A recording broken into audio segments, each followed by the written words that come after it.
Hey, it's Shilpa Bhoraskar today, and I want to talk about my first 15,000 HomeoQuest case analysis.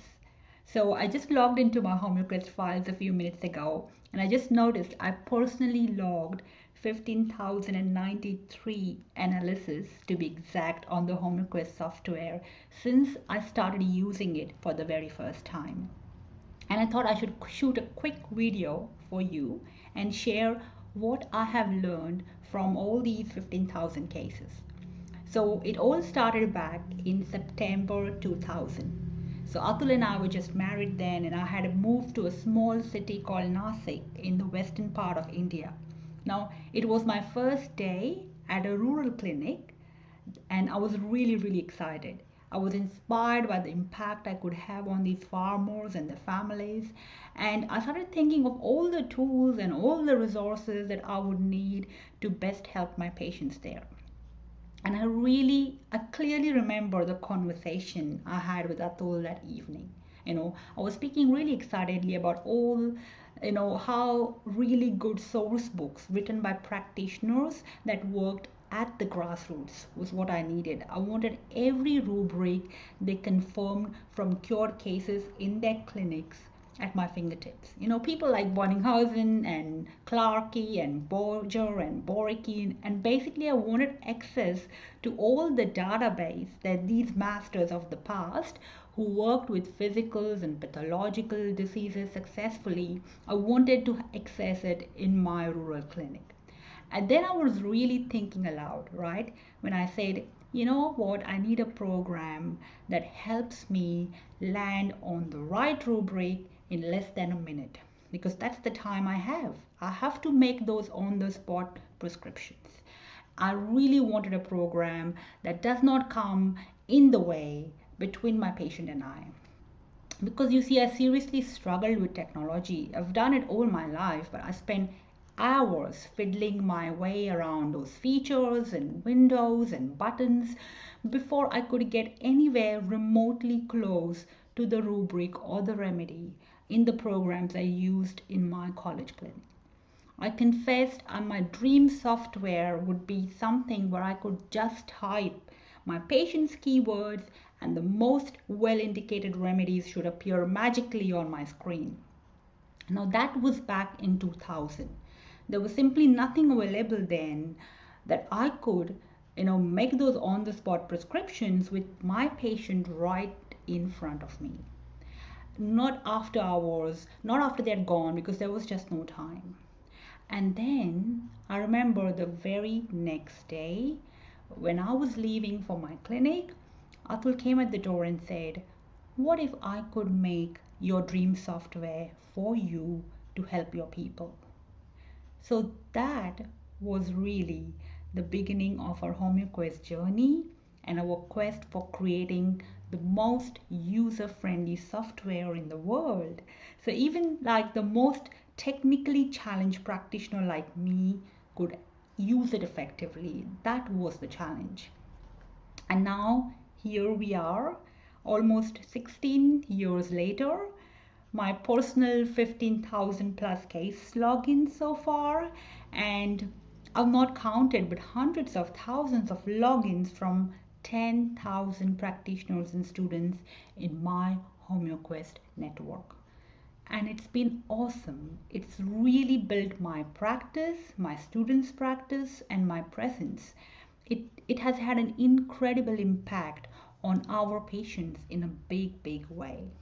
And the one thing that I've noticed in all those cases is that no matter what stage I prescribed on, no matter whether I repertorized or not, no matter if I gave one remedy or multiple remedies, in almost all those cases, I've always picked one key unknown rubric or one neglected remedy that I could never have imagined existed.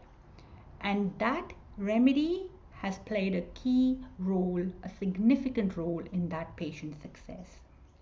And that's the reason for that. And the reason for that is right now, from the word go, HomeoQuest was created such that I never restricted myself to working with one favorite repertory or one favorite book for my cases. So it sort of started by accident. When I was looking for all those successful prescriptions in my rural clinic, I was looking for remedies for conditions and diseases that were beyond my mathematical knowledge. So it did not matter to me what book or what resource that remedy came from, as long as it came from a book of one of the masters in the past that had made those authentic inclusions.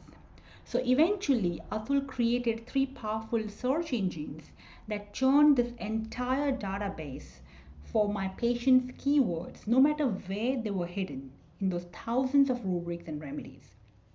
And this is the default feature in HomeoQuest, where I do not have to select a book or do not have to know the repertory chapter before I search my patient's words. And that has been a huge win for me today. And that is one key lesson, one big lesson that I want to share with you today. Because having cut my teeth on Kent and Bonninghausen, I very soon realized when I was making those key prescriptions in that clinic from the database, I was using I was getting out some of the most obscure rubrics and some of the most neglected remedies from putting those patients' word, from really unknown repertories and clinical rubrics. And many of these remedies were forgotten ones, that never ever came in my horizon. So, but they were the remedies that had created the most dramatic results for them and for me in that clinic. So one of the things I love to do, and it provides me immense ideas and immense sort of confirmations for my prescriptions, is that I directly enter my patient's keywords or conditions in the search box in my repertory program, in the repertory search or in the quest analysis or the remedy comparison. I never go and directly start repertorizing. So I let the software scan through all the rubrics and all the symptoms from every possible book and chapter and display them for me to choose from.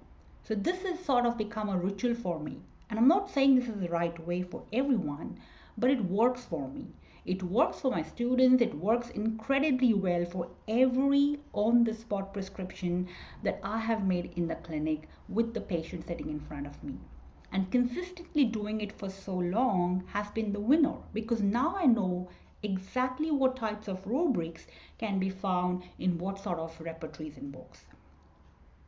So no matter what your favorite book is, and no matter whether you want to repertorize or not, the idea is to quickly scan the best indicated rubrics and remedies from your patient's keywords through your entire database of books and repertories. And the bottom line is, you don't want to restrict to known books and favorite books. And this is the best way to discover hidden gems of remedies and rubrics within minutes that you never imagined in your known world of Mathematica. And personally, it's a huge learning for me, because that expanded my knowledge about every source book in my program today. It sharpened the ability to choose the best books to suit my patient's case and build my knowledge and success. Because if I would have stayed with one book, then I would have just mastered one book. I would never have been able to find those obscure remedies and obscure prescriptions and have the confidence to give them and see the dramatic results for myself. So I hope this inspires you to expand your knowledge of your repertories beyond the known world. And remember, it's all about baby steps. It's not about figuring out everything in the program in one day. It's not about knowing every rubric and every repertory perfectly like the back of your hand. It's about taking that baby step as you discover one new rubric or one new remedy, a rare or forgotten remedy, one at a time from your search engines every time a patient comes in your clinic. It's going to build up your repertoire as you move forward, and this is something I really encourage you to do. So open up your program and start using the repertory search and the quest analysis and quickly type in your keywords of every patient if you aren't doing it already. So every patient who comes in your clinic from today, This ritual is not going to take you more than 5 minutes. It's only 5 minutes that you need to build exponentially over time. It's amazing, how much I've learned through these baby steps. Because every week I'm learning a new rubric or a hidden unknown remedy through this exercise with my patients. And often that one rubric, takes me a bit further and I explore an unknown portion of a repertoire I would never have gone and opened up. So this is all about my number one lesson today. And I've got loads of tips to share with you on this. In fact, I'm going to do a part 2 on this video. And I'm going to address this top question that I have found in your HomeoQuest survey that you've been filling out, right? So the question is about selecting the best repertoire for your cases. And the series of questions I've found consistently are: what role does each repertoire in the database play in practice? And how can you use the best repertoire for the patient in front of you? So I'll be covering that in part 2 so that this video doesn't get too long. But for now, please go ahead and scroll down and tell me what you want on the repertoires. Well, first of all, tell me if you want part 2 on this video on the role of each repertoire and the lessons I've learned from my first 15,000 HomeoQuest case analysis.